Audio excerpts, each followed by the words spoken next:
Welcome back, and thank you for tuning into Midnight Affairs Tales. We appreciate every single one of you. We'd love to know what part of the world you are watching from right now. Let us know in the comments. Now let's dive into today's story, Chapter 1. The Wrong Voice on the Baby Monitor. The house was too quiet. Jack Morgan stepped through the front door, duffel bag slung over his shoulder, boots still crusted with the dirt of his final deployment. His navy cap tucked under one arm, he smiled as he looked around the living room. Same furniture, same scent of lavender from the plug-in diffuser. Home. He had not told Lindsay or the kids he was coming back early. It was supposed to be a surprise. A reunion. A moment they would never forget. He never imagined this. From the baby monitor resting on the kitchen counter, a man's voice came through. Deep. Casual. Laughing. Then Lindsay's voice. Soft. Familiar. Too familiar. Jack's stomach dropped. He stepped closer. The monitor crackled. It was their bedroom upstairs. The audio was not broken. He heard a bed creak.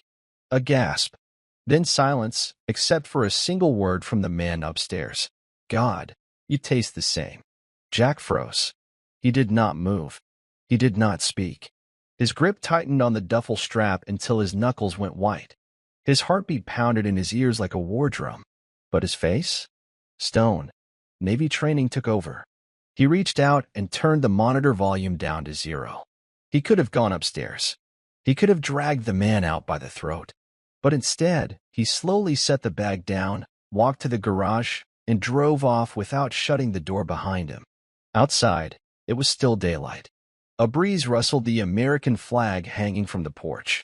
He did not scream. He planned. And as he pulled around the corner, only one question filled the silence in his truck. How long had she been sleeping with another man in our bed while I was serving my country? Wait, if this story gave you chills or made you think twice about trust, don't just scroll away. Hit that like button to support the channel, and subscribe if you never want to miss another jaw-dropping tale. We drop new stories every week that'll leave you speechless. Join the family, because here, every story hits different. Now, let's dive back into the story. The next morning, Jack sat at the kitchen table with a mug of untouched coffee. Lindsay hummed to herself as she cooked eggs. Her robe was loosely tied, exposing a red mark on her collarbone. He noticed. She thought he did not. You slept okay last night? She asked, back still turned to him. Jack nodded. Yeah, got in late. Did not want to wake anyone. She turned, smiling. It's so good to have you back. He forced a smile. It's good to be back.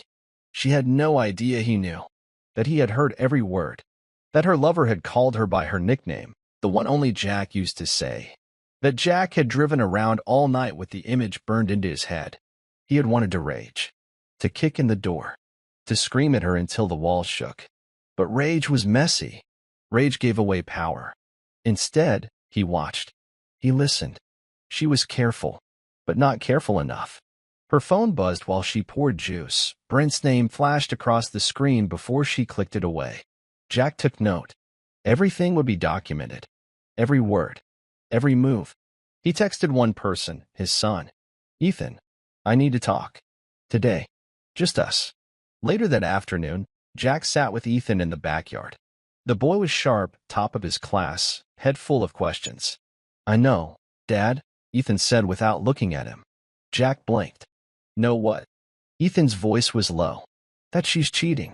I heard them once. Thought maybe I was wrong. Jack exhaled. It was like getting stabbed with something you already knew was there. We do not blow this up, Jack said slowly. We watch. We record. Let them think we are clueless.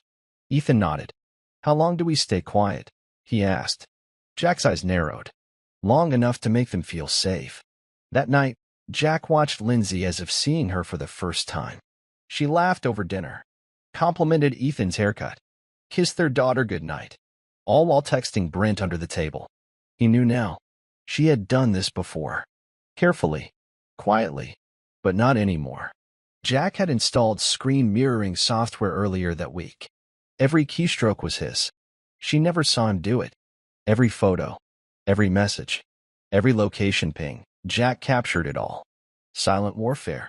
She asked him to watch a movie. Jack agreed. They sat on the couch. She leaned her head against his shoulder. Jack did not move. He looked at the TV but did not see it.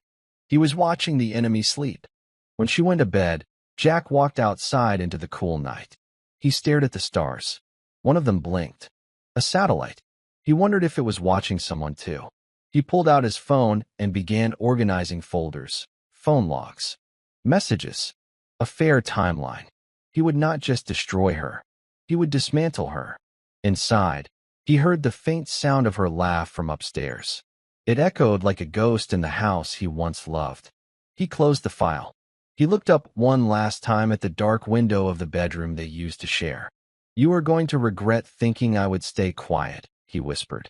And then he disappeared into the night, calm as steel. Jack stood in the garage that next morning, surrounded by tools, boxes of old deployment gear, and the metallic scent of gasoline. The light above buzzed faintly. He knelt beside an old military storage case and cracked it open. Inside were items most civilians would not even glance at twice. Old zip ties, encrypted drives, a GoPro, and a black notebook filled with shorthand code from overseas operations. He flipped to a clean page and wrote 3 words in careful print. Phase 1. Observation. Ethan joined him a moment later, closing the garage door behind him. "I cannot believe she acts like nothing happened," he said, his voice low, controlled. Jack nodded. "That is the power of believing she got away with it." He handed Ethan the GoPro. "We mount this in the living room. Wide angle." Ethan mounted the GoPro behind a plant shelf. Jack set up a mirrored router for capturing cloud data from Lindsay's devices. He was not looking for confrontation. He was building a case. When Lindsay came out later, she smiled at Jack in the driveway, then casually grabbed it, angled away from view, and smiled at whatever she read. Brent. Jack knew the number by now. The last 4 digits burned into his mind. "Anything interesting?" he asked. "Just work stuff. Budget revisions." He nodded and sipped. The coffee was good. Her lie was smoother. Ethan walked in, hair still wet from the shower. He kissed his mother's cheek and sat down beside Jack. They exchanged a quick glance. It said everything. Jack turned on the TV and switched to the morning news. A local segment came on about a charity event. Brent's face flashed on the screen. The news anchor praised his leadership and commitment to local veterans. Jack stared at the screen, deadpan. "Is that the guy who ran that foundation for Navy families?" he asked. Lindsay hesitated, then smiled thinly. "Yeah, Brent. We met at a fundraiser." Jack let that sink. "He seems polished." "He is," she said, pouring syrup over her pancakes. "Very driven." Ethan clenched his fork so hard it squeaked against the plate. "Careful, bud," Jack said calmly. Lindsay was too distracted with her own lie to notice the tension. Later, when she left to pick up groceries, Jack and Ethan watched the footage she triggered on the hallway cam. Brent walked in 5 minutes after she left. Jack hit pause, zoomed in. Brent smiled into the camera unknowingly. In plain sight, Jack whispered. Ethan looked at him. "You think they even care who gets hurt?" Jack stood, eyes still on the screen. "No," he said, "but they will." The next 2 weeks were a dance. Jack pretended to be the husband who missed his wife's smile. Lindsay played the part of the loyal partner adjusting to post-deployment life. Ethan kept a straight face at dinner. But under it all, the operation expanded. Jack installed a second camera, this one above the patio door, then one in the garage. He monitored cloud backups daily. Lindsay's phone linked to a folder Ethan named Mirror 1. Every photo, message, and voice memo dropped in real time. Brent sent audio messages often. The voice was casual, disgusting. "You wearing that blue shirt today, babe? The one I like." Jack listened to them all, then cataloged timestamps, GPS pings, and building entries. At night, while Lindsay scrolled Instagram in bed beside him, Jack organized files into labeled folders. "Are you working again?" she asked once, laughing. Jack glanced over. "Yeah, trying to figure out what I want to do next. Civilian life is quiet." She leaned over and kissed him. "You will figure it out." He smiled. She did not notice it did not reach his eyes. Meanwhile, Ethan had started editing. He worked in his room with headphones on, cross-cutting home footage with phone clips, security cam grabs, and a slow, building soundtrack. The story was becoming real. At school, Ethan kept quiet. But one day, he overheard Brent's name again, spoken by another student who claimed their father had invested in Brent's startup. Ethan came home and told Jack. Jack paused. If he is using veterans' money for personal gain, we get him for more than cheating.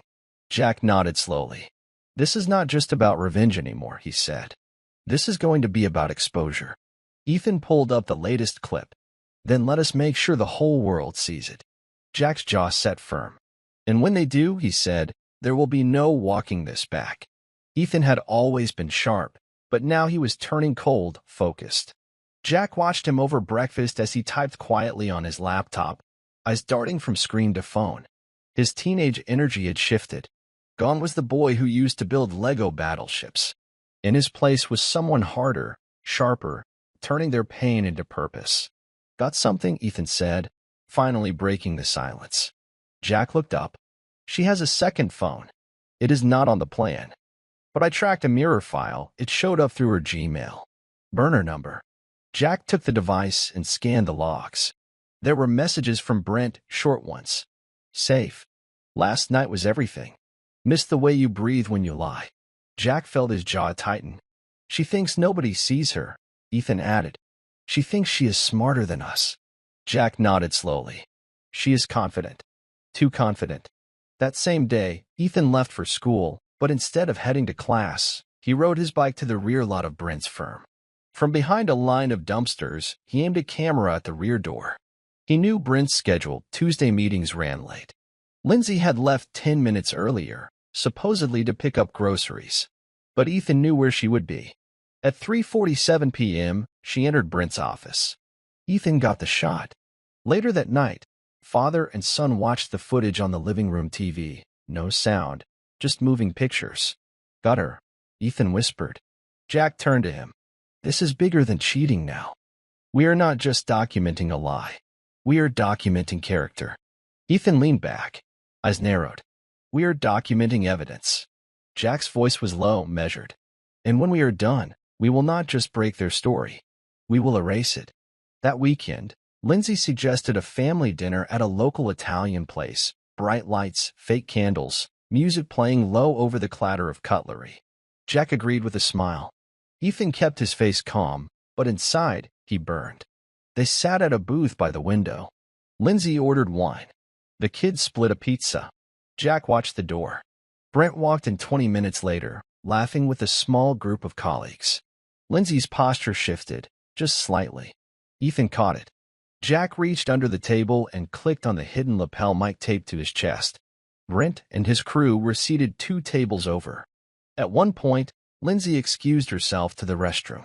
Brent, coincidentally, did the same 2 minutes later. Ethan stood. Bathroom, he said casually and followed. He found them standing too close outside the hallway door. Brent whispered something that made Lindsay bite her lip. Ethan clicked the button on his watch. It snapped a photo, perfect framing. He walked away before they saw him. Back at the table, he sat beside Jack and showed him the screen. Jack took a long breath, then passed the device back. Good work. They ate. They smiled. They played the part. That night, Jack opened a new file on his desktop, Operation Eclipse. In it, he placed photos, text logs, timestamps, Brent's firm address, cross-referenced with Lindsay's locations, and 2 clips from earlier security cam feeds. Ethan entered the room.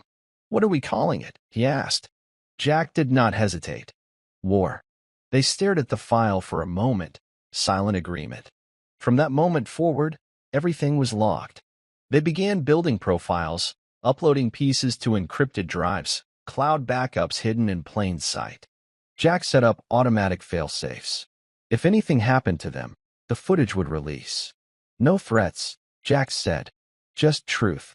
That is all we need. Ethan nodded. Let them hang themselves with their own lies. The next week, Lindsay invited Brent to dinner. It is casual, she said. He is thinking of helping sponsor Ethan's school project. You should meet him. Jack nearly laughed, but he nodded. Sure. That sounds great. The The night came like a storm cloud hidden behind sunshine. Jack grilled steaks. Lindsay made mashed potatoes. Ethan set the table. Every movement was rehearsed. Brent arrived at 6:32 p.m., wearing a tailored suit and crocodile grin. "Jack," he said, extending a hand. "I have heard a lot about you." Jack took it. Firm grip, no smile. "All good things, I hope." Brent chuckled. "Of course." They sat, ate, talked. Brent spoke about business ventures, charity programs, and international investors. Jack listened, nodding occasionally. Ethan quietly pressed record on his phone beneath the table. "So," Brent said, cutting into his steak, "you must be proud of Ethan. Sharp kid." Jack's eyes did not blink. "Yeah, he sees everything." Brent chuckled, unaware. Jack turned to Lindsay.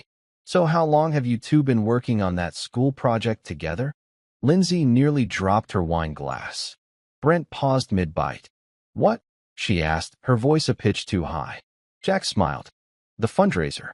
You said he was helping with that school project. I just thought I would ask." Brent cleared his throat. "Ah, yes, the Veterans Outreach Initiative." Jack nodded slowly. "Right." The rest of the dinner crawled. Awkward pauses.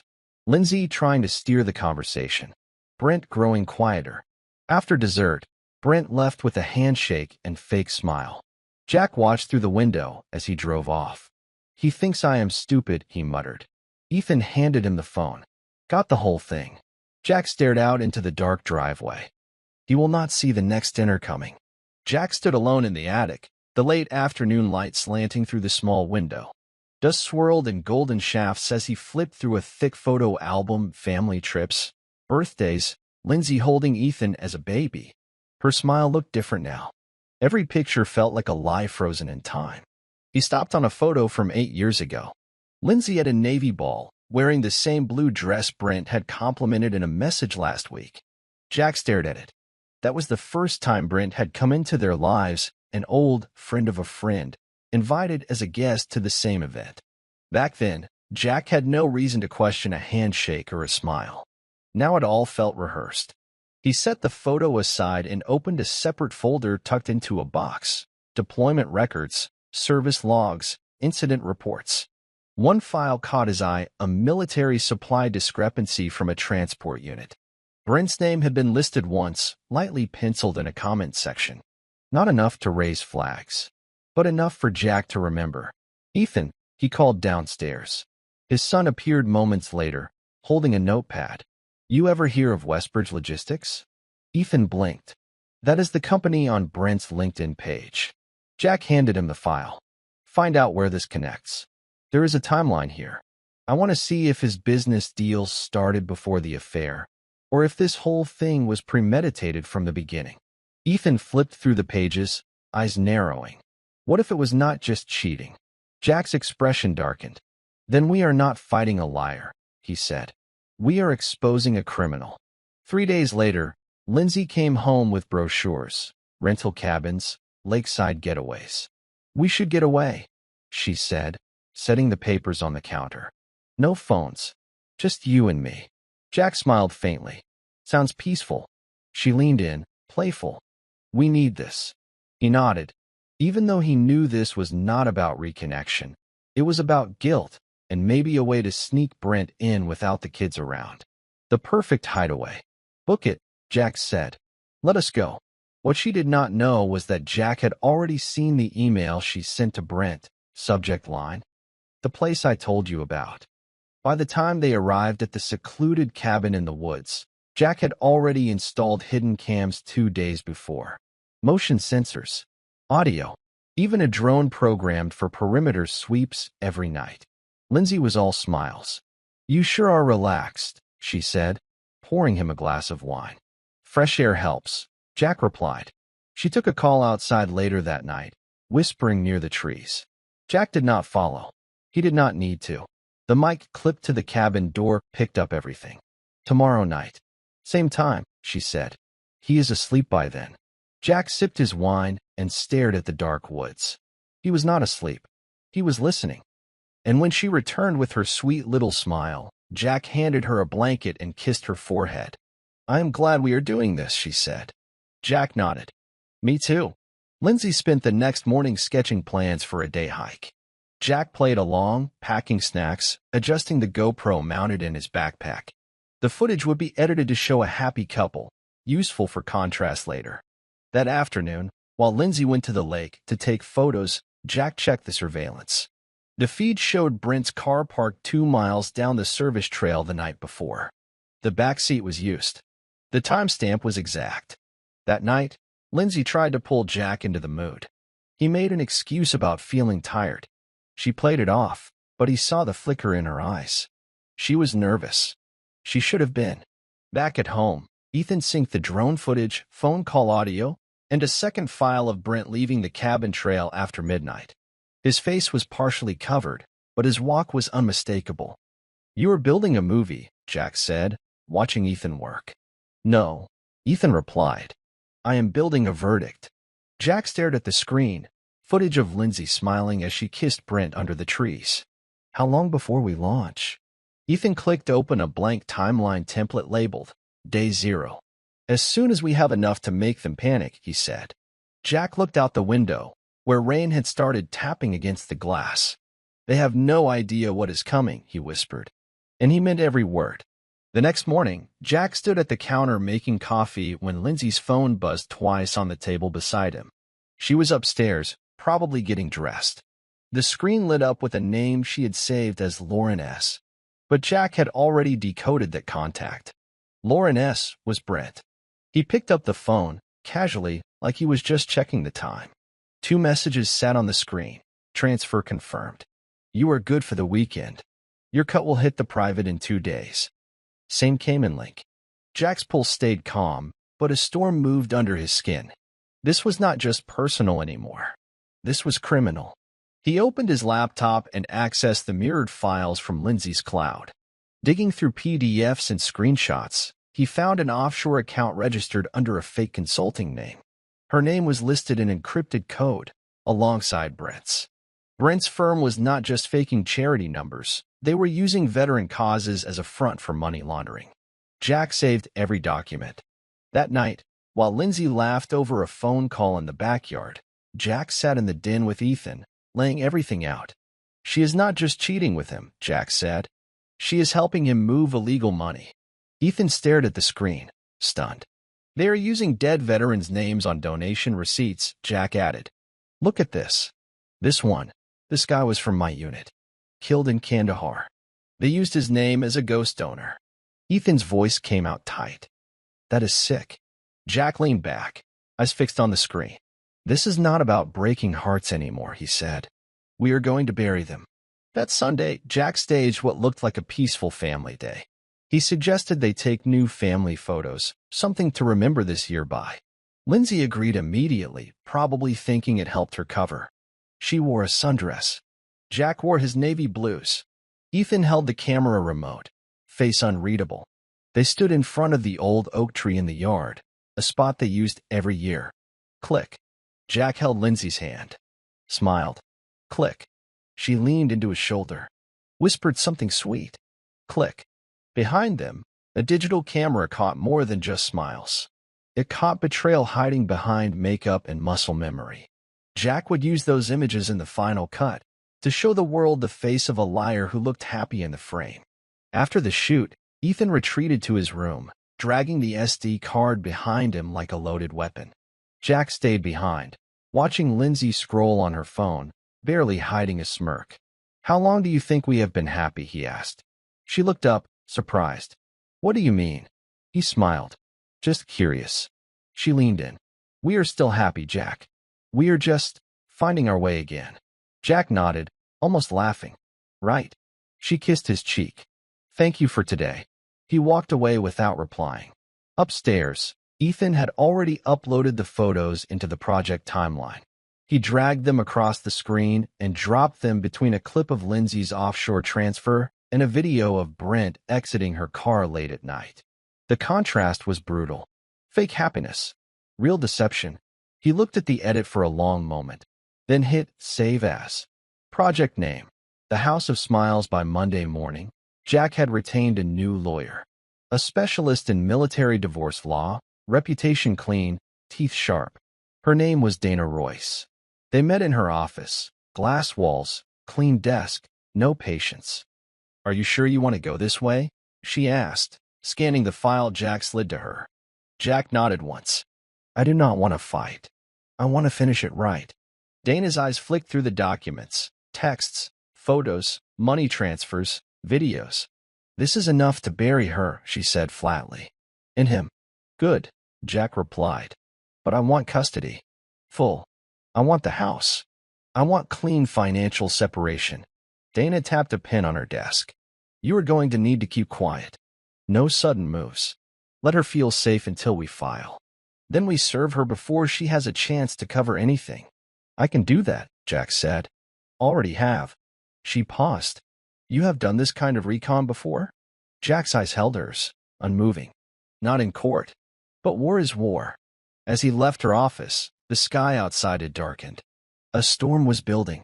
Wind tugged at his coat. Back home, Lindsay greeted him at the door like nothing was wrong. "You were home early," she said. Jack kissed her on the forehead.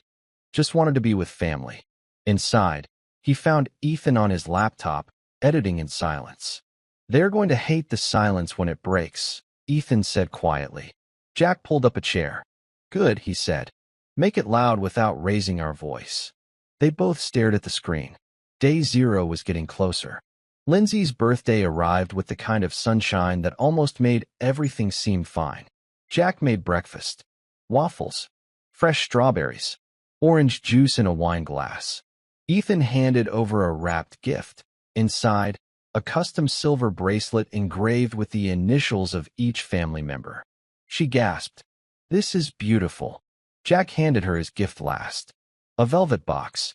Inside was a necklace with a diamond heart, and tucked deep in the clasp, a recording device barely larger than a fingernail. Lindsay threw her arms around him. "You always do too much." Jack kissed her forehead. "You deserve it." The irony stung, but he held the smile. That night, she planned a small dinner with a few friends. Jack pretended to be surprised when Brent walked in. He wore a blue blazer and brought wine. Lindsay acted like she had not seen him in months. Jack played along, pouring drinks, cracking jokes. Brent laughed too hard. Lindsay touched his arm one too many times. Ethan watched everything.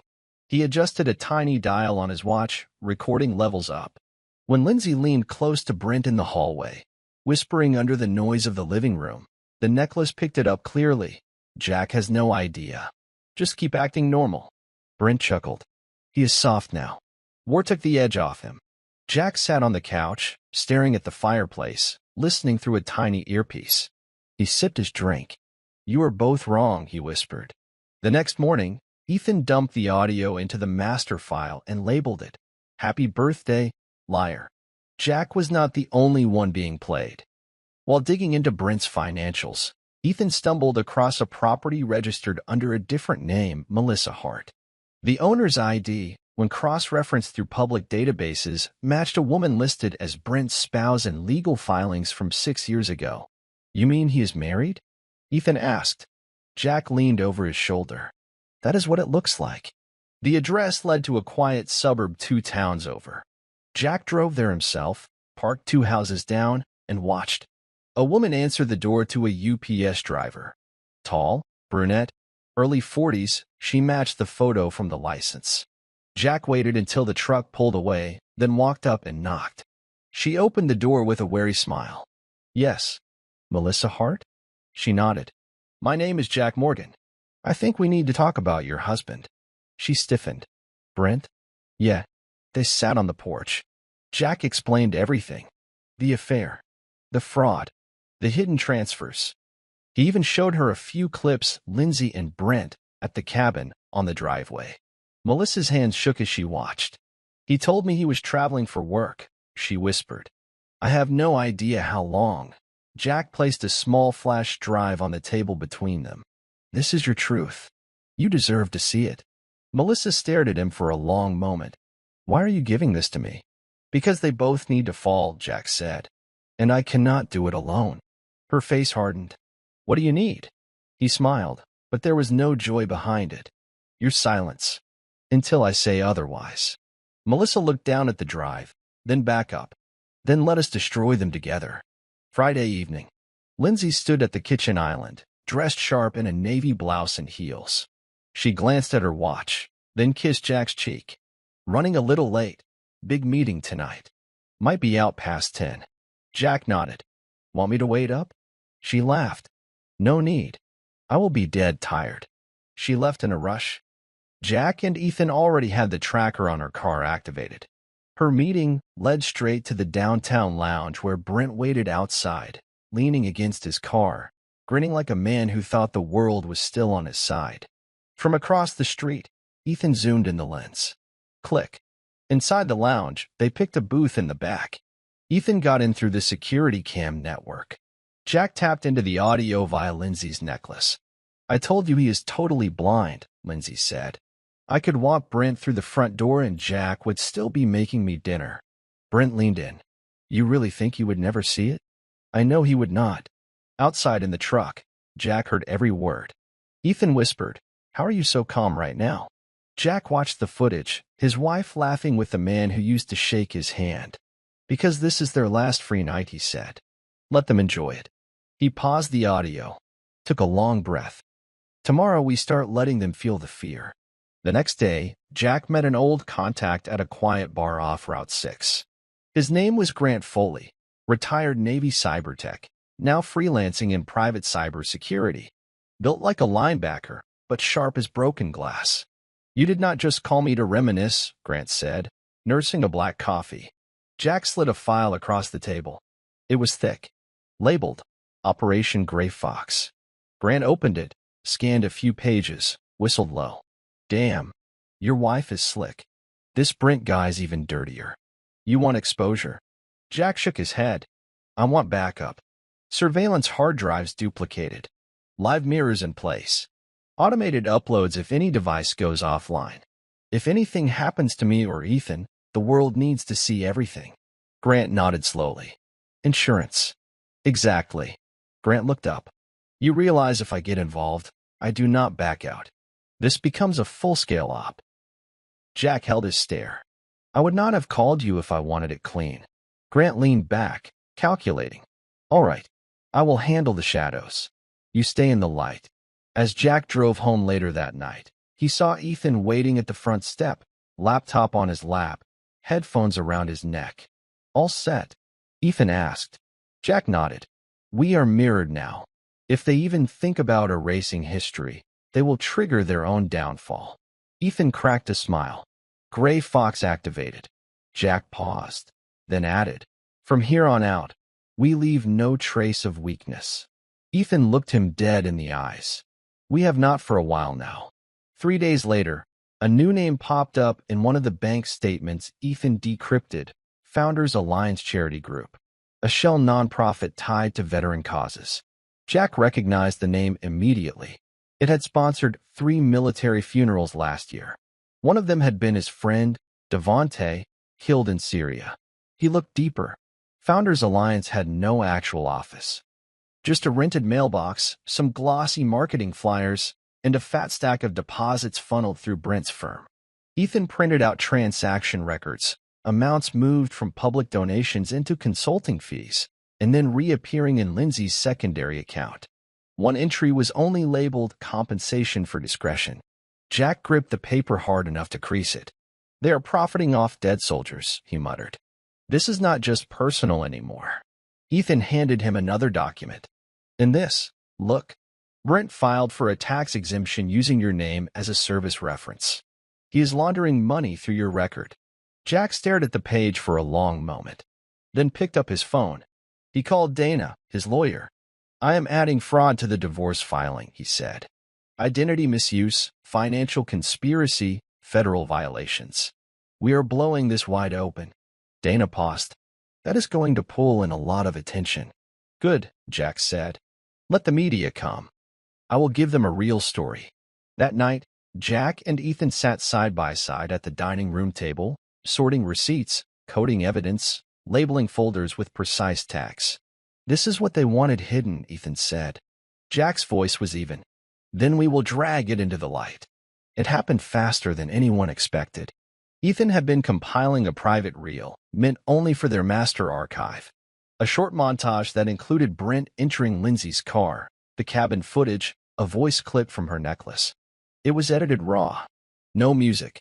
No fancy cuts. Just facts. And by accident, one wrong click, it uploaded to his cloud-linked school drive. The next morning, the audio played during a student assembly. Ethan was in the back of the gym when it happened. The speakers suddenly shifted mid-presentation.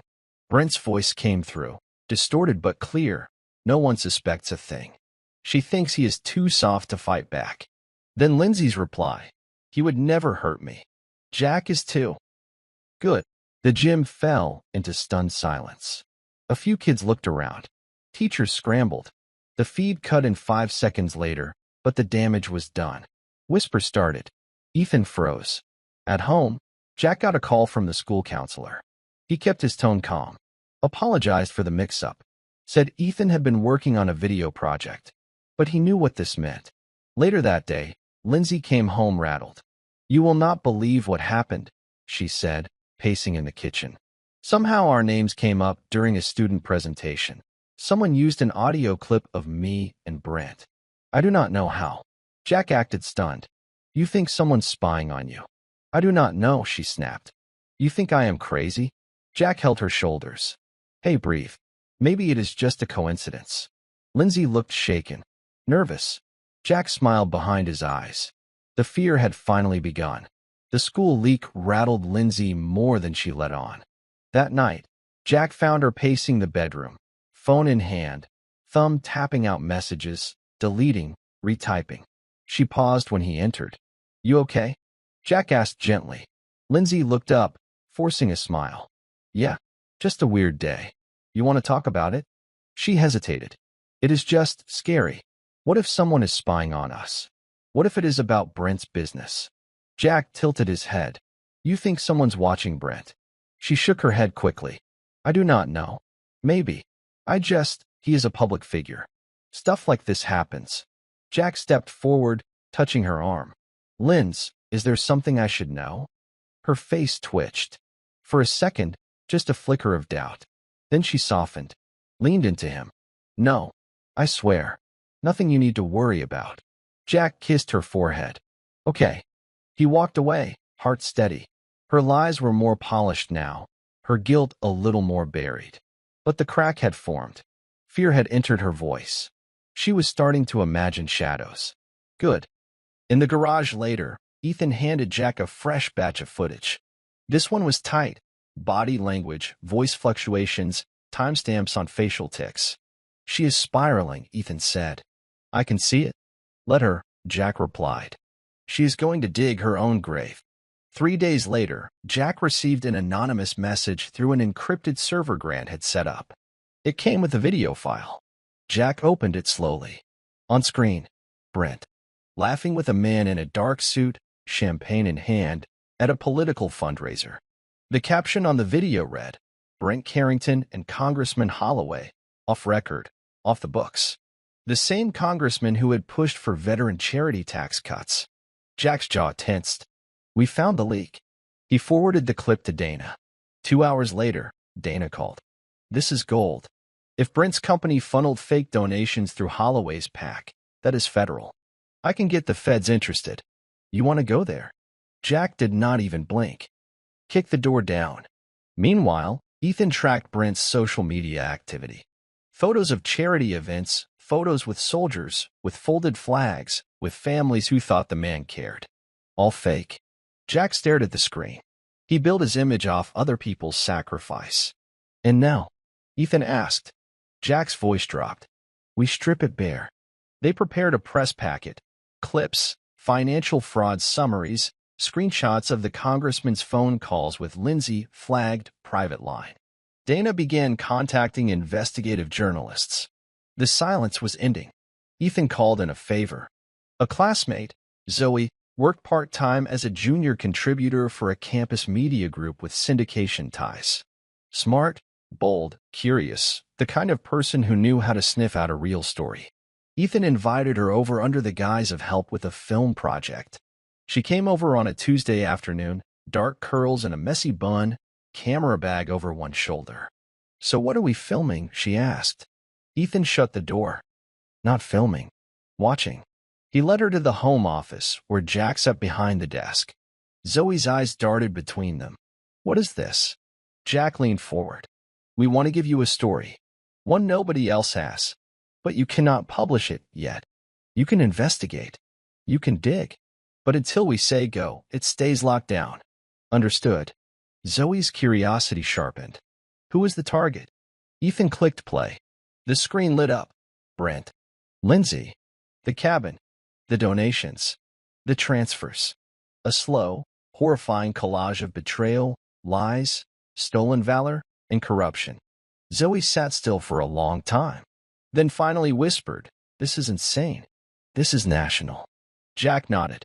"Exactly. Why me?" "Because Ethan trusts you. And you have reach. When we pull the trigger, we want people talking." Zoe swallowed hard. "I will write. I will build the timeline. But this is going to explode." Jack's eyes locked on hers. "That is the point." Brent's face was everywhere. Billboards. Newsletters. Sponsored Instagram ads.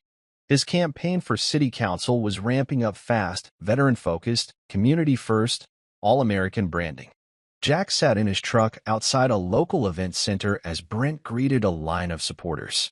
Lindsay stood beside him, hair curled, wearing a flag pin, smiling like the betrayal did not live in her bones. Ethan sat beside Jack, holding a DSLR rig with a long lens. He zoomed in. "Fake as hell," he muttered. Jack's voice was flat. "He is peeking. That is good. Means we time the fall for maximum impact." Ethan adjusted focus. "You want to drop something today?" Jack shook his head. "Not yet. Let them win today. Let them feel untouchable." Inside, Brent gave a speech. Passionate. Patriotic.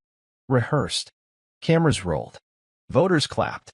Every sentence dripped with manufactured humility. Jack recorded the audio from a mic planted earlier in the podium. Outside, Jack handed Ethan a thumb drive. "Run facial comparisons between Brent's campaign appearances and his cabin visits. Match timestamps. I want proof he was sleeping with Lindsay on the same nights he was giving war widow speeches." Ethan raised an eyebrow. "You want hypocrisy in HD?" "Exactly." Later that night, Jack emailed 2 images to Dana, Brent kissing a widow's hand at a fundraiser, then kissing Lindsay against a car door 3 hours later. Both dated. Both clear. Dana replied one word. Perfect. It was Saturday morning when Ethan's little sister, Ava, walked into the kitchen holding a pink notebook. "Daddy, what does secret weekend mean?" Jack paused, kneeling. "Where did you hear that, sweetie?" "It was in Mommy's room. I was coloring and found her notes." Ethan looked up from his laptop, face stiffening. Jack gently took the notebook and flipped through. It was Lindsay's handwriting. "Cabin weekend. Buy new lingerie. Do not forget Brent's favorite cologne. Tell Jack I'm going to yoga retreat." Jack kept his face calm. "Thank you, honey. That is grown-up stuff. You did the right thing." Ava nodded. "Mommy said yoga is peaceful." Ethan looked at Jack once Ava left the room. She is lying to her own daughter now. Jack opened the note again, then scanned it into the project file. This goes in the timeline. Not for the world. For Ava. One day, when she is old enough. So she knows who told the truth. Later that afternoon, Lindsay returned from a supposed grocery run. Jack handed her a bag of oranges and smiled. "Everything okay?" She nodded. Store was packed. Jack placed the notebook quietly back into the drawer where Ava found it. Let her keep lying. Let her keep thinking she had it all under control. Because soon, she would learn you do not lie to your husband, your son, or your child. That night, Lindsay's phone slipped from her coat pocket and landed face down on the kitchen floor. She cursed and picked it up, brushing it off. "Still works," she said with a nervous laugh. Jack smiled, noting the spiderweb crack on the corner of the screen.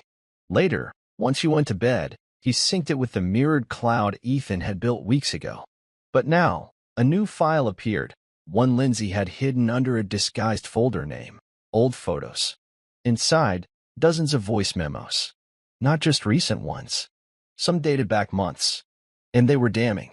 One in particular started with Brent's voice. He still does not know? Damn. He is more blind than I thought. Then Lindsay's voice. He is a soldier, not a spy. He would never look here. Jack sat back in his chair, the room dead silent except for the hum of Ethan's PC. She thinks I was never paying attention, he said quietly. Ethan played another one. Brent laughing. If this ever gets out, we burn it all. Wipe everything. Jack's jaw tightened. Then we release it first. Ethan uploaded the files to a private server, labeling them with categories: affair, fraud, parental neglect. Jack tapped the table slowly. We are almost there. Ethan looked up. How much longer do we let them run free? Jack's voice was like cold steel. Until they walk right into the fire. Then we close the door. Jack sat at the end of the dining table, flipping through Brent's fake business cards like they were pieces of a broken puzzle. Each card had a different title: Operations Director, Strategic Consultant, Veteran Outreach Liaison. None of those roles were listed on Brent's tax records. Grant had emailed a decrypted copy of Brent's off-book employment history, several consulting roles, including one connected to a defense contractor being investigated for illegal weapons sales overseas. Brent is not just a fraud, Jack muttered. He is laundering more than money. Ethan leaned in. You think Lindsay knows? Jack opened a text file, one Brent had sent to Lindsay 2 weeks earlier. Shred the red folder. Too many names in there. I will handle the private clients. She knows, Jack said. Maybe not everything, but enough to make her an accessory.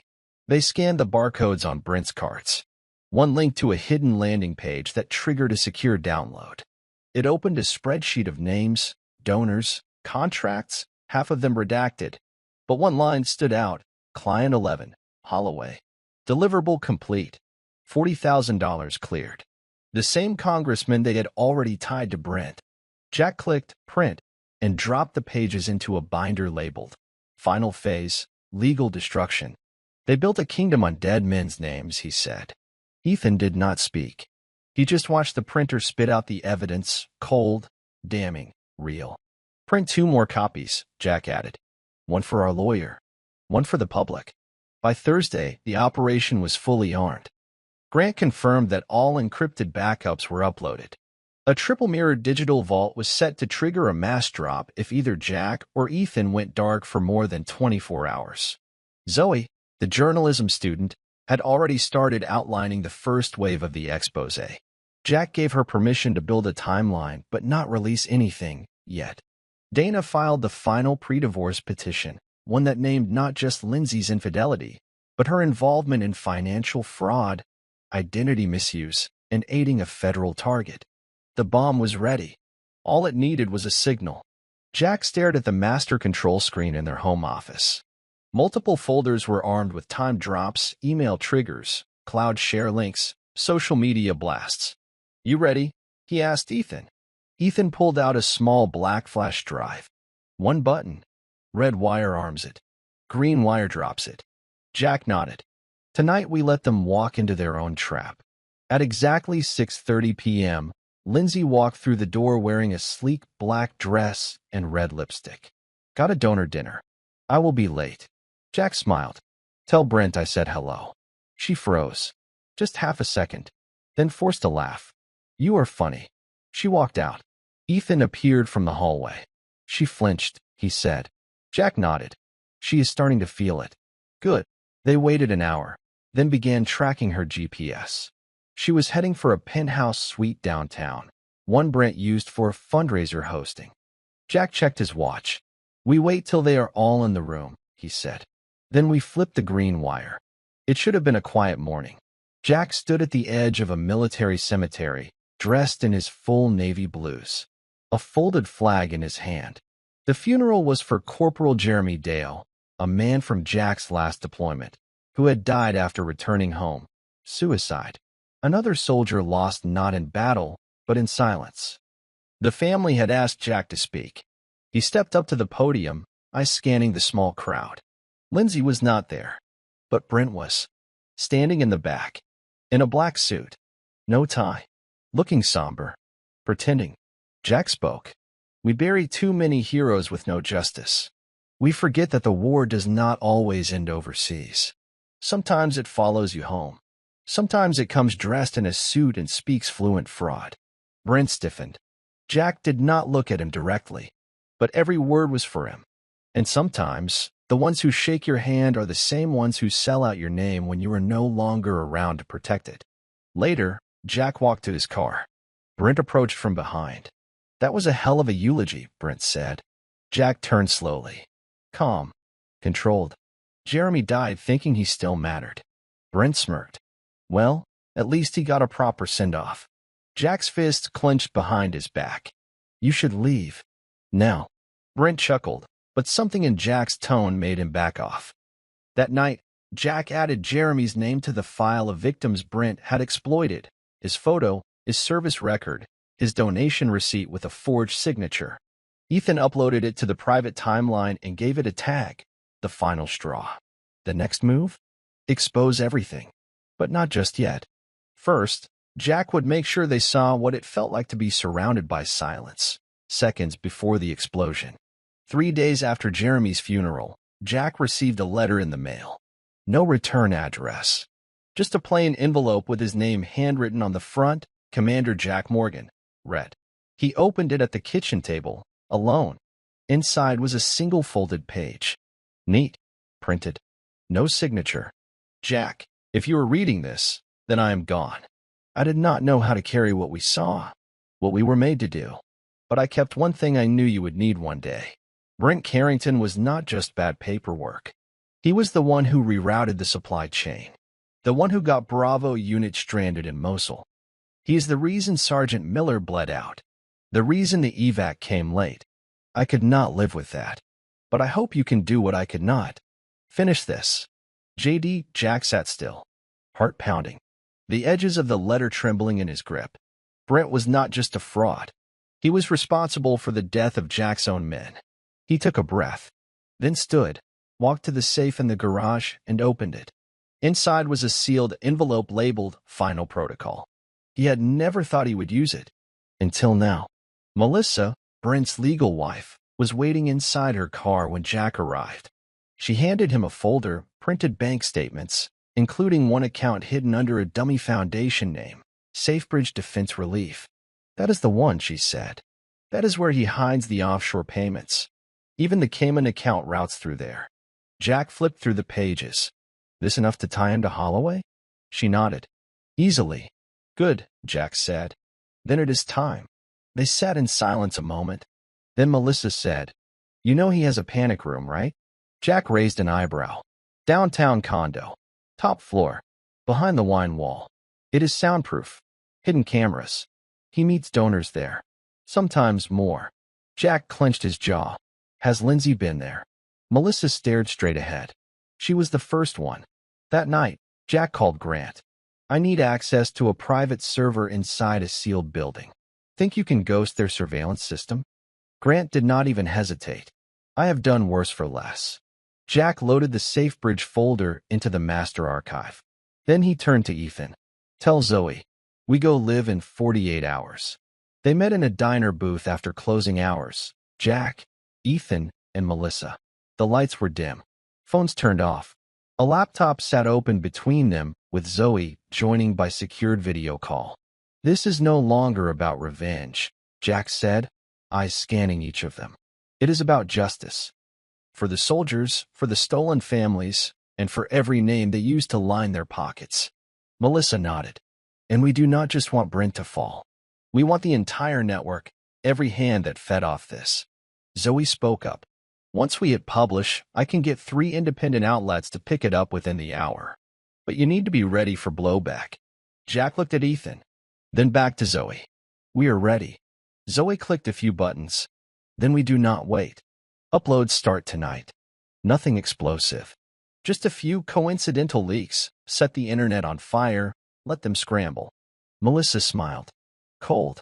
Focused. They will panic. And when they start trying to erase the trail, Jack said, they will walk straight into their own confession. Ethan reached across the table, placed a USB on the laptop. Phase 1, he said. Zoe hit enter. Somewhere, on Reddit, a new thread appeared titled, The the charity that was never real. Why a war widow called me at 3 a.m. The story was no longer just theirs. Now, it belonged to everyone watching. It started with a quiet post. No name. No drama. Just a single Reddit upload titled, "The Man Who Preached About Honor." While sleeping with a soldier's wife, the video was only 90 seconds. Brent's face. Lindsay's voice. A blurred photo of their kiss outside the cabin. Then a line of text, "He speaks for veterans." But here's how he betrayed them all. Ethan had edited it to perfection, raw, minimalist, lethal. Just enough to light the match. By morning, it had 40,000 views. By noon, it had been reposted on Twitter, Instagram, TikTok. Brent Carrington's campaign page was flooded with comments. Is this real? Who's the woman? This guy speaks at VA events? This better not be photoshopped. It was not. Zoe posted anonymously on her news channel's blog, verifying the metadata and timestamps. Sources confirm audio matches Brent Carrington's voice.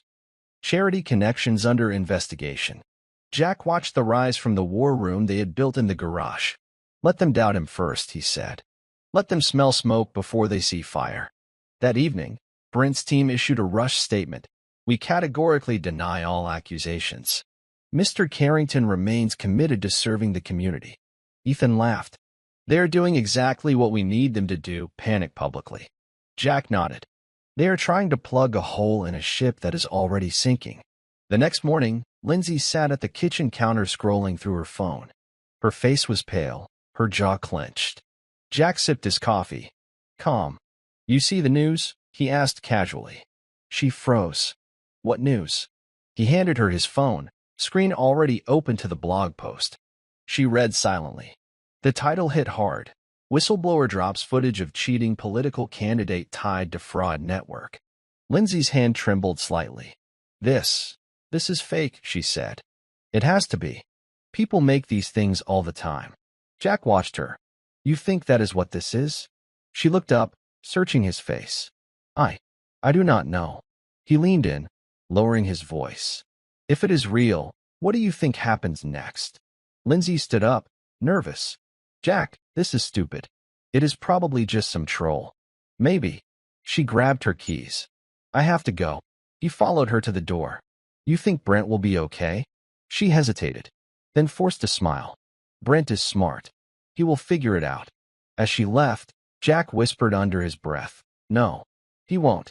Later that night, Ethan showed Jack the new analytics. We are viral. For local news stations picked it up. Reddit is exploding. And Brent's campaign fundraiser for next weekend just got pulled. Jack smiled. It is time to crack him wide open. Brent sat in his campaign office 2 days later, sweat under his collar, jaw tight. Emails from sponsors were flooding in. Withdrawals. Freezes. Reevaluations. The digital storm had grown into a tidal wave. His publicist quit. His assistant stopped returning calls. The campaign's press manager scheduled an emergency strategy meeting, then ghosted completely. And through it all, Jack did not say a word. He watched the press conference from home, Brent fumbling through a staged denial. I have always been committed to my work. These accusations are false. Fabricated. There is no evidence beyond edited clips cut to footage. Ethan had hacked the projector feed for the live stream. It only lasted 12 seconds, just long enough to flash one clip, Brent's voice whispering. He would never suspect you. He is too broken. Then static. Reporters started shouting questions. Cameras clicked like gunfire. Mr. Carrington, who is the woman in the video? Did you use nonprofit funds for personal travel? Is it true your legal wife has filed separation papers? Are you being investigated federally? Brent froze. The press team ended the conference mid-sentence. Ethan texted Jack one word.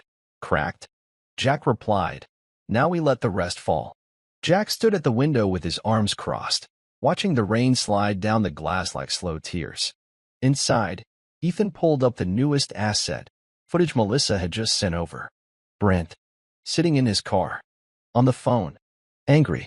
I do not care what it costs, make it disappear. The whole site. Wipe the server. But the server was a ghost server, set up by Grant. Every deletion Brent attempted only triggered a deeper backup, each one timestamped, mirrored, and silently shared. Jack turned to Ethan. Release the church footage. The fundraiser clip too. You want both? Yes. If they are going to spin lies, we bury them with truth. Ethan smiled. Weaponized truth. That hits harder. An hour later, the next wave hit online. A video titled Smile for the Cameras, Sinner, dropped on a whistleblower channel. It showed Brent and Lindsay laughing at a charity auction, followed immediately by them caught in a heated, intimate moment behind a building 30 minutes later. Same outfits. Same night. The video ended with a banner. This man stole valor. This woman helped him do it. Within 6 hours, the comments were relentless. Donations to the foundation were frozen. Brent's name was trending for all the wrong reasons. And Lindsay? She came home that night in tears. This is getting out of control, she said, voice shaking. You have to believe me. I never meant for any of this to. Jack stopped her with a stare. Save it, he said flatly. You chose him. Now you face it. Lindsay backed away, stunned. You knew? He nodded. I knew the first night I came home. She opened her mouth, but Jack was already walking away. The silence hit louder than any scream. Not everything went smoothly. At 2:14 a.m., Grant's encrypted system flagged an alert. Someone tried to breach the ghost server. Brent's people, probably desperate IT hires, were hunting for the leak source. Grant called Jack immediately. They got close. I traced the ping to a condo Wi-Fi downtown, but they triggered the firewall. I wiped the packet before they could steal anything. Did they see who owns it? Jack asked. No, but we are burned. They know they are being played. They just do not know who yet. Jack stayed quiet a moment, then said, move the servers. Triple lock them. And prep Ethan's upload to hardwire distribution. No kill switch. Grant replied, already ahead of you. By dawn, the system had been restructured. Multiple USBs were cloned, stored off-grid. One given to Zoe. One mailed to Dana. One locked in Melissa's safe. One sent to a journalist in D.C. with no return address. Jack was not taking chances now. Meanwhile, Ethan stayed on his laptop, red-eyed but focused. His room was littered with notes, drives, printed timelines. We are going to win this, he muttered. Jack placed a hand on his son's shoulder. We are not just going to win, he said.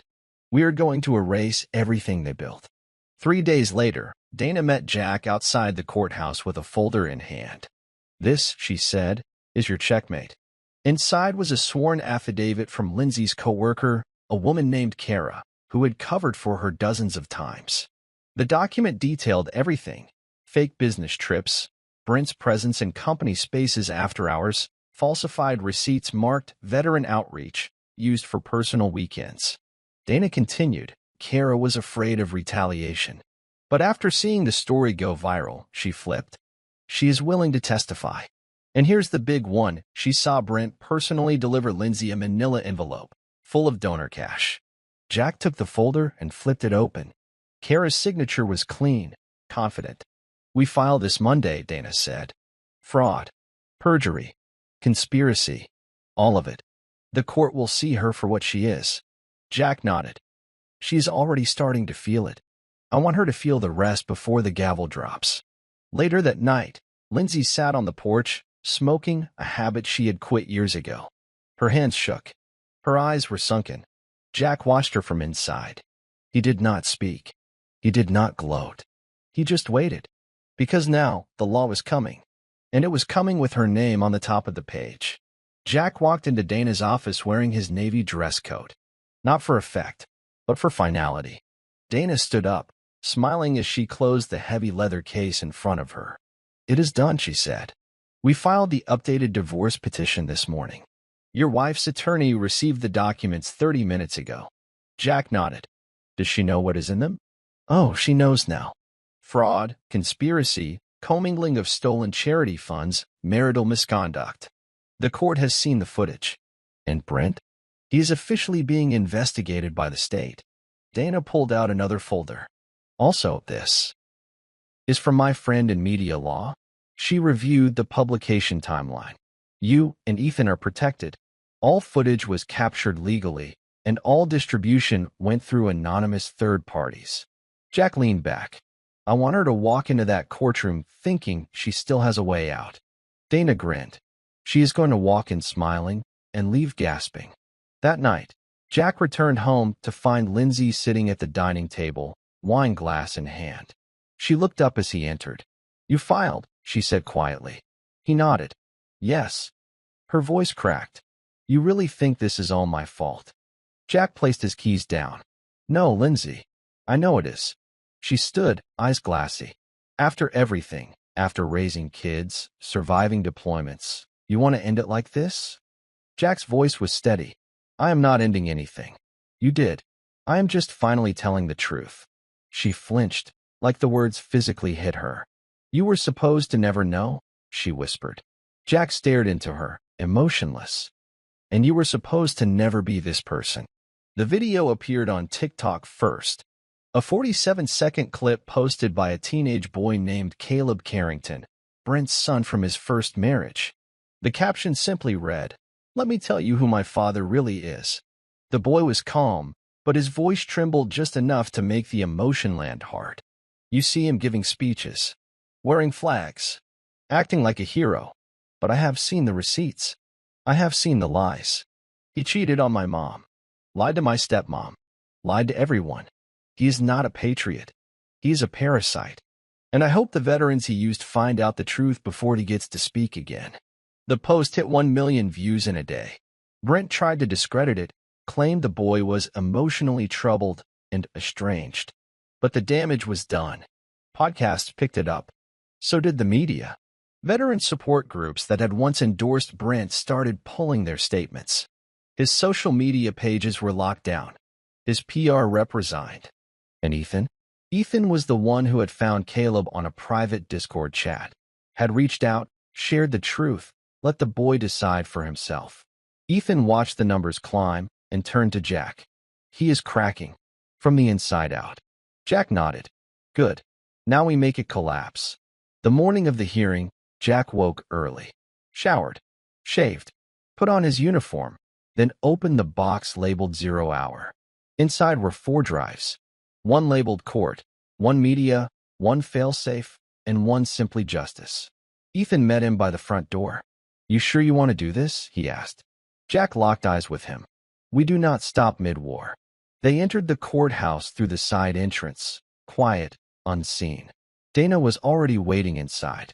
Across the courtroom, Lindsay sat with her lawyer, pale and tight-jawed. She tried to look composed, but her hand trembled as she lifted her glass of water. The judge entered. Proceeding for Morgan versus Morgan. Division of assets. Custody. Additional charges noted in filing. Dana stood. We are submitting video exhibits, witness statements, and financial documentation. These materials show clear evidence of fraudulent conduct and marital breach. Lindsay's lawyer objected. My client requests a delay to review the materials. Denied, the judge said. This has been in motion for weeks. Then the screen lit up. Jack had authorized a single 2-minute clip. Brent. Lindsay. Money transfers. The kiss at the cabin. The private fundraiser turned tryst. The audio of her saying, he is too soft. He would never fight back. Lindsay gasped. Whispers broke across the room. The judge blinked. We will recess for 10 minutes. But let me be clear. This is no longer a standard divorce case. Lindsay turned to Jack, panic rising in her voice. You cannot do this, not like this. Jack leaned in, steady. I already did. He walked out before the recess was over, leaving her to sit in the ruin of her own choices. The footage leaked during a live morning broadcast. Not planned, not expected, but perfectly timed. Brent had been invited on a local news channel to clarify the situation. He came in wearing a navy blazer, clean shave, trying to wear calm like a second skin. The host was polite, smiled. Mr. Carrington, do you deny the voice in those leaked clips is yours? Brent smirked.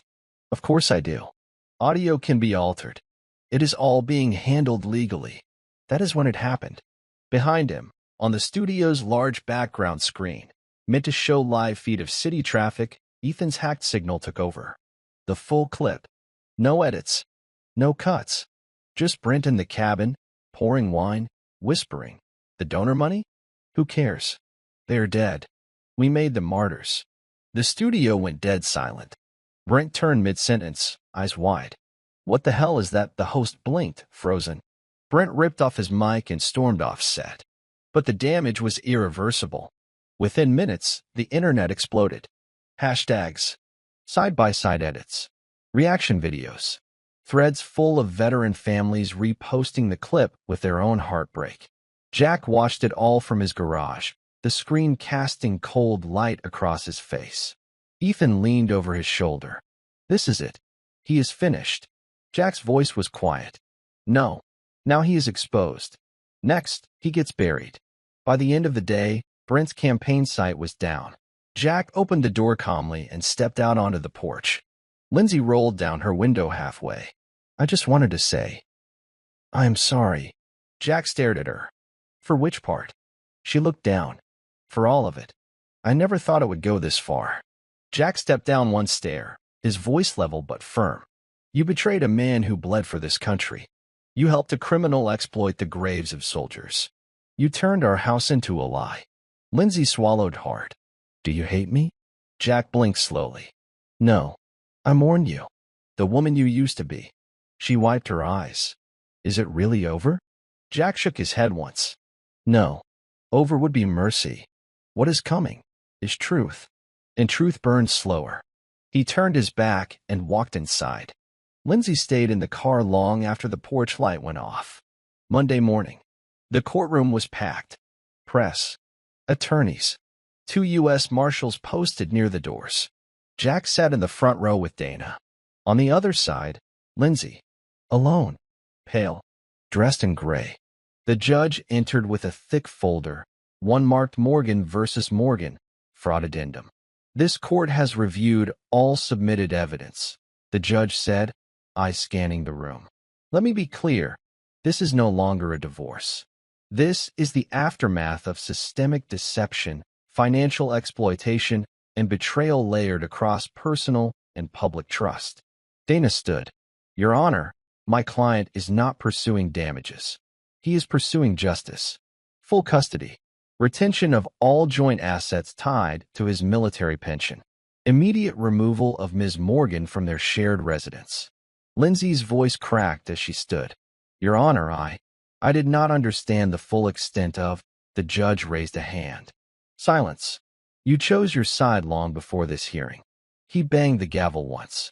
Full ruling will be issued in 48 hours. But the court recognizes Mr. Morgan as the aggrieved party. Custody and property provisions will be enforced immediately. Lindsay collapsed into her chair. Jack did not look at her. He simply stood, buttoned his coat, and walked out with Ethan at his side. As the reporters shouted questions, Jack spoke just once. I never wanted revenge. I wanted peace. But some truths are earned through war. The house was quiet now. No secrets whispering through vents. No silent betrayal hiding behind hallway walls. Just silence and the hum of healing. Ethan walked through the living room, now half empty. Lindsay had moved out 2 days earlier. Her side of the closet was bare. The family photos she once staged on the hallway shelf? Gone. Jack stood in the kitchen, flipping pancakes. Not for any celebration, just for normal. Something they had earned. You ever think it would end like this? Ethan asked. Jack poured syrup without looking up. No, but I knew it had to end.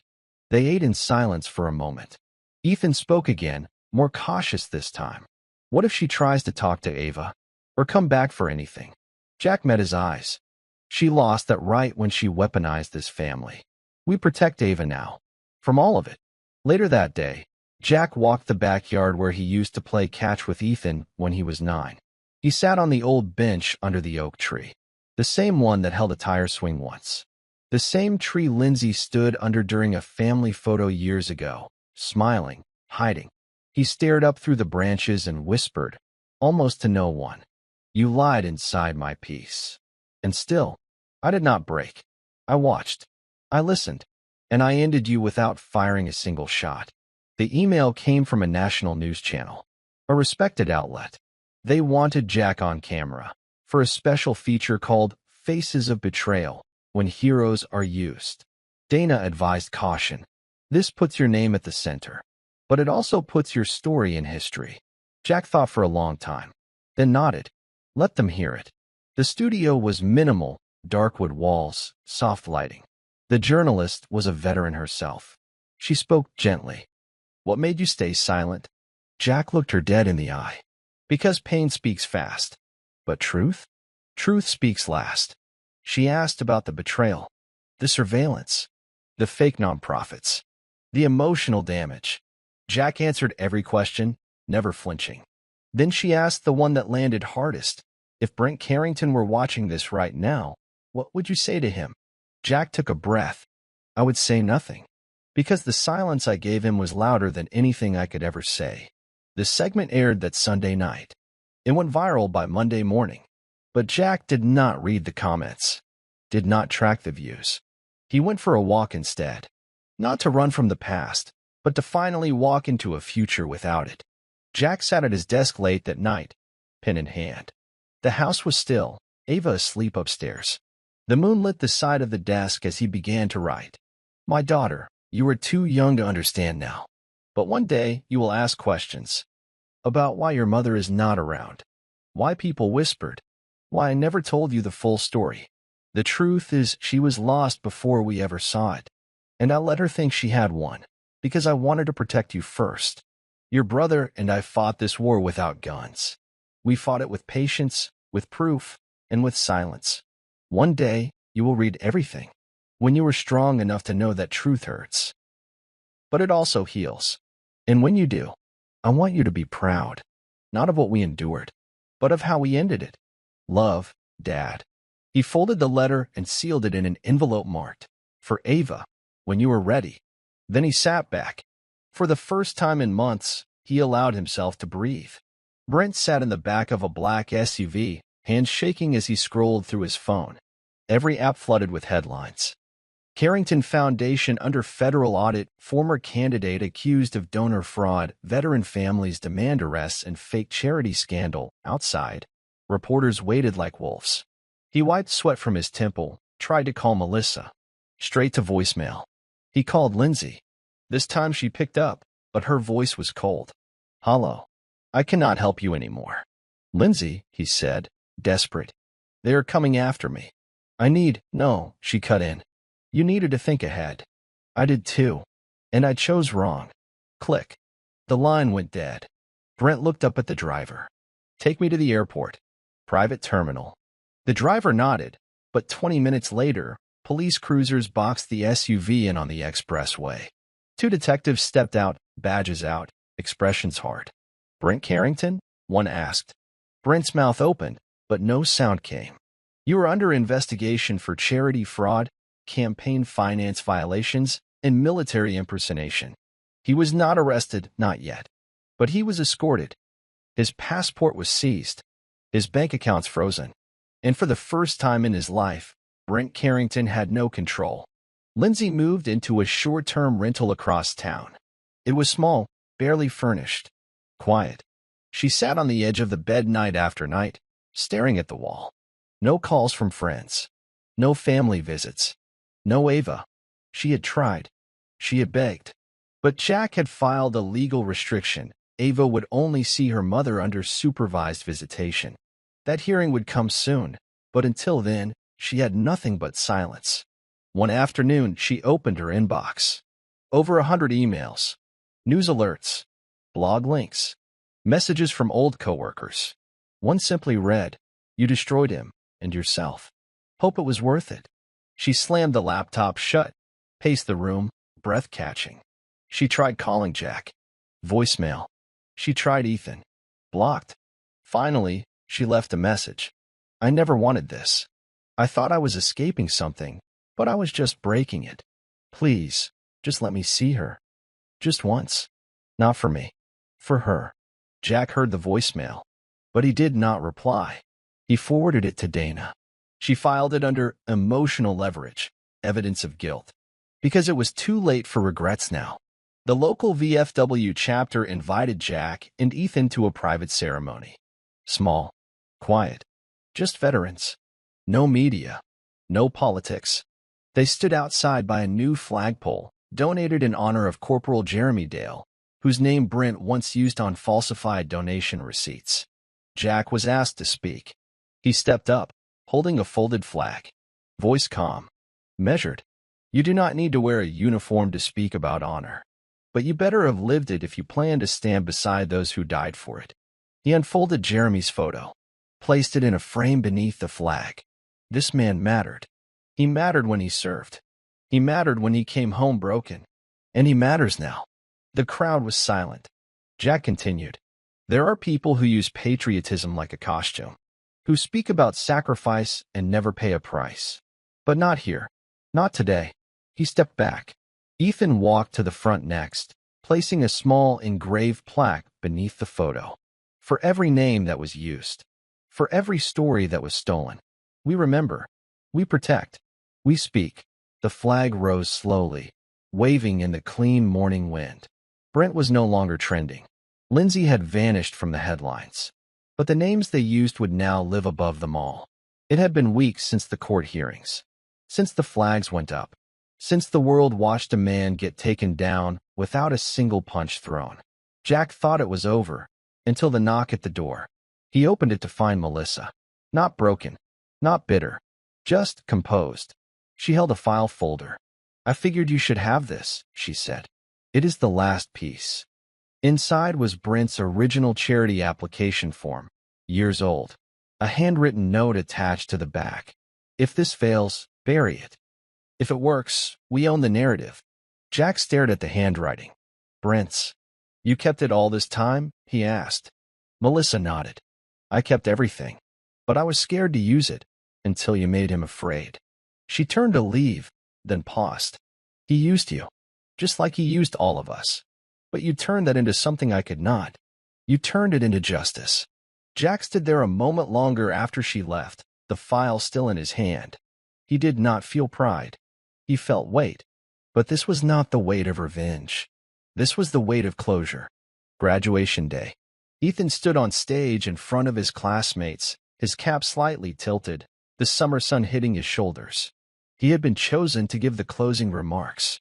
Most people expected the usual cliches. He gave them something else. Some people think silence means weakness, that if you do not speak up right away, you have lost. But I have learned something this year. Silence is not weakness. It is patience. And when you speak after you have waited long enough, it hits harder than anything. The crowd was still. Ethan continued. I watched a man fall. A man who wore fake honor like a costume. But I also watched my father, quiet, patient, strong, stand tall without saying a word. And when it mattered, he did not shout. He showed the truth. And it was louder than any lie. The applause rose slowly, then like thunder. Jack stood in the back of the gym, heart full, throat tight. This was not about vengeance anymore. This was about legacy. Back at home, the sun was setting behind the trees, washing the yard in soft gold. Jack knelt in the dirt beside Ava, showing her how to plant a seed. Now, you push it down just a little, he said gently. Ava squinted. Like this. Perfect. Ethan stood nearby, sipping lemonade, watching his father for a moment, seeing a man no longer carrying a war, but planting peace. Jack looked at both of them. His kids. His truth. You know what I have learned? He said, brushing dirt from his hands. Ethan raised an eyebrow. What's that? That the best revenge is not what you do to them. He glanced at the flower bed. It is what you build after they are gone. Ava smiled, pushing the soil down with her fingers. Will it grow? She asked. Jack smiled back. Yes, because we are finally planting the right things. And for the first time in what felt like a lifetime. The house felt like home again. The letter came certified, stamped in red. Official. Federal subpoena. Appearance required. Brent Carrington. Jack stood at the kitchen island holding it in one hand, coffee in the other. Ethan glanced up from his laptop across the table. That from the feds? Jack nodded. Final call. Brent was being summoned for a full federal inquiry, charges stacked. fraud, misuse of veteran funds, unlawful charity distribution, identity falsification, conspiracy. Dana had called earlier. They are moving fast now. Public pressure, political shame. Brent's name is radioactive. Jack dropped the letter on the table like it was already history. Good. He deserves to answer for more than what he did to me. That afternoon, Jack drove to the courthouse. Not for himself, but for the sake of watching history correct itself. Melissa was already there. She wore a plain suit, hair tied back, eyes sharp with quiet fury. They sat together, silent as Brent entered through the rear corridor, flanked by two attorneys. He looked thinner, paler. His expensive suit could not hide the cracks. When he saw Jack, his step stuttered. Jack did not blink. The judge's voice rang out. "Mr. Carrington, you are now under formal investigation. The court has reason to believe you profited illegally from military-related charitable organizations and manipulated personal relationships to protect your fraud." Brent opened his mouth, but no one listened. And that was the difference now. The world had stopped listening to his voice and finally started hearing the truth Jack carried. Late that night, Jack sat alone in the garage, his hands covered in soot and old oil. He had spent the evening fixing the lawnmower, not because it needed it, but because some habits from the Navy never left you. Tidy tools, quiet tasks, reflection in motion. In the corner was a metal box. Inside it, everything from the operation, old drives, receipts, flashcards, transcripts, even his deployment badge from the year Jeremy died. He stared at it for a while. Then he grabbed a match. Ethan walked in just as the flames began to lick the papers. "You sure about this?" he asked. Jack nodded. "We already made our statement. The world knows. The court has the rest. But this..." He looked into the fire. "This was mine. This was for peace. And I do not need to carry it anymore." They stood in silence, watching betrayal turn to ash. Afterward, Jack pulled a weathered letter from his back pocket and handed it to Ethan. "It is from Jeremy. Last letter before the operation in Mosul. I never opened it. I could not." Ethan unfolded it slowly, his voice quiet. "Jack, if I do not come back, tell the others I went down fighting. Tell them I was proud. And if you made it home, make it count. That is what I want. Not revenge. Just honor. Just someone who remembers we mattered." Ethan swallowed hard, his voice breaking. He wanted healing. Jack's jaw tightened. "Then we give him that." The stone bench faced a row of white crosses. Arlington National Cemetery was quiet that morning, just wind and birds. Jack sat there in full uniform, Ava beside him holding a small bouquet of blue lilies. Ethan stood behind them, a camera bag slung over his shoulder, but unused. This was not a day for footage. It was a day for memory. They were visiting Jeremy Dale's grave. Jack placed the flowers down, knelt, and rested his hand against the headstone. "You did not get to come home," he whispered. "But we made sure your name did." Ava leaned forward, looking at the grave marker. "Was he your friend?" Jack nodded. "He was more than that. He was a good man in a bad place. And for a long time, bad people tried to make money off his name." Ava frowned. "That is wrong." Jack looked at her and smiled. "That is why we stopped them." They sat for a while, no rush. Jack pulled a folded piece of paper from his coat. He read aloud. "To the ones who serve and never see peace. To the ones betrayed by those who never wore the uniform.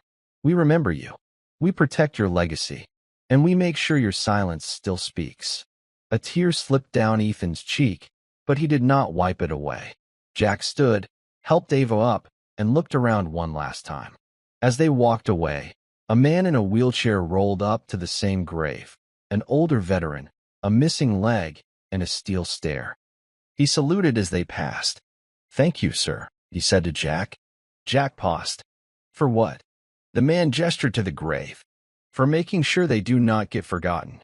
Jack nodded. "That is the only war I plan to keep fighting." The court's final ruling came by mail. Not digital, not some cold upload. A stamped envelope. Old-fashioned. Direct. Jack opened it alone in the backyard, sitting in the shade under the old oak tree, the same tree where his family once smiled for fake pictures. This time, the quiet was honest. The document confirmed it all. Full custody of Ava granted. Divorce finalized. No contest. Lindsay permanently removed from all military and pension-linked accounts. Her visitation rights suspended pending a future review. Jack closed the folder gently. He did not smile. He just exhaled. Inside, Ava was painting on the kitchen table. Ethan was editing a new project, something for himself this time. Not revenge, not exposure, just creativity. When Jack walked in, Ethan looked up. "It's done." Jack nodded. Ethan stood, crossed the room, and for the first time in months, they hugged. Not stiff, not guarded, just real. "You held it together," Ethan whispered. "Even when I couldn't." Jack replied softly, "That is what fathers are supposed to do." Later that night, they sat around the fire pit behind the house. Ava roasted marshmallows. Ethan played soft music from his phone. It was simple, but it was peace. And Jack, after all the war, the lies, the planning, realized something rare. This was enough. Lindsay wrote a letter. She never mailed it. She kept it folded in her purse, like a memory too dangerous to release. "Jack, I do not expect you to forgive me. I do not even ask it. I broke something pure, and I let pride and thrill destroy my foundation. You gave me silence, and in that silence, I heard everything. You never humiliated me. You let me humiliate myself. You let the truth speak louder than revenge. That is what haunts me most. If Ava ever asks who I was, tell her I was someone who made a terrible mistake. But also tell her that I once loved her father more than anything. I just forgot how to show it." She folded the letter, slipped it into the back of her wallet, walked to her balcony, and stared into the horizon, not with hope, but with awareness. She would spend the rest of her life rebuilding what could never be restored, but what could still be understood. Brent? He took a plea deal. Public apology. Heavy fines. Lifetime ban from political and nonprofit activity. He vanished from headlines. And Jack? Jack became the man Brent pretended to be. Quiet, respected, and finally free. It was the end of summer when Jack visited the school to drop off Ava's enrollment paperwork. The secretary greeted him with a kind smile. "You're Jack Morgan, right?" He nodded. "I saw the story," she said. "What you did, that was something." Jack adjusted his posture slightly. "I did what needed doing," he replied. But that night, as he sat with Ava watching her fall asleep with her teddy bear hugged tight, and Ethan working on his college essays in the next room, he let himself answer the question he had never been asked out loud. Why did you really do it? Not for revenge, not for headlines, not even for justice. He did it for clarity. Because when lies are exposed and silence breaks like thunder, clarity enters like light through a cracked wall. This story is about betrayal. But more than that, it is about how to respond when the world forgets your worth. And so here's the lesson. Revenge is not about hurting the ones who hurt you. It is about refusing to let them define your silence. It is about building something unbreakable from the pieces they tried to shatter. Anyone can explode. But strength? Real strength is in the quiet. The way you carry yourself when no one sees you. And when the time comes, when the world is watching, let them see the truth, not your rage. Now, one last question for you. If you were Jack, would you have stayed quiet too? Or would you have snapped? Let us know in the comments where you are watching from. Your voice matters here. This community is built on real emotions, real stories, and real people. And hey, if this story hit you hard, if it kept you reading, feeling, or thinking, give it a like, hit subscribe, and share it with someone who needs to hear the truth wins, even if it takes time. We will see you in the next thriller, the next epic revenge story. Until then, take care of your peace and protect your silence. Because sometimes, silence is the loudest justice of all. The end.